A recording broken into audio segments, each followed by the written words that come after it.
Healthy ka. Wala kang nararamdaman. Pero kailangan mo nga ba magpa-check for cancer? Parang ang weird, no? Bakit ka magpapatest kung feeling mo okay ka naman? Pero what if I tell you, yan ang pinaka-importanteng panahon para magpa-check. Dum, dum, dum, dum, dum, dum. Welcome to Everything About Cancer with Doc Fred Ting. New episode every Wednesday. And Saturday. Hi everyone, I'm Doc Fred Ting, your medical oncologist, and welcome to Everything About Cancer, kung saan tinatanggal natin ang takot sa pamamagitan ng tamang kaalaman. So let me explain this in very simple terms. Cancer screening means pagsusuri para makita kung may cancer. Kahit wala kang nararamdaman.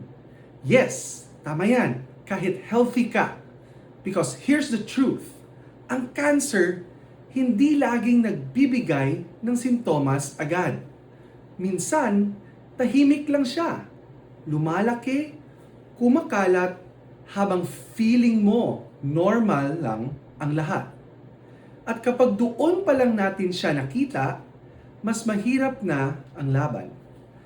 Kaya ginagawa natin ang screening para mahanap ang cancer ng maaga bago pa ito magdulot ng sintomas. Some common examples ng cancer screening ay mammogram para sa breast cancer, pap smear at HPV test para sa cervical cancer, at colonoscopy para sa colon cancer. At alam mo ba, may mga screening na hindi lang nakakakita ng cancer, kundi nakakapigil pa nito. Like colonoscopy, for example, kung may makita na polyp, pwede itong tanggalin bago pa maging cancer.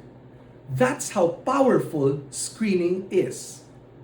Importanteng tandaan, hindi lahat ng tao pare-pareho ng screening. Depende ito sa edad, sa family history, at sa risk factors. Kaya hindi pwedeng basta-basta lang. Kailangan guided ka ng iyong doktor. Sa clinic, nakikita ko na ang dalawang senaryo halos araw-araw. First, may pasyente na walang nararamdaman pero nagpa-screen at na-detect ang cancer ng maaga.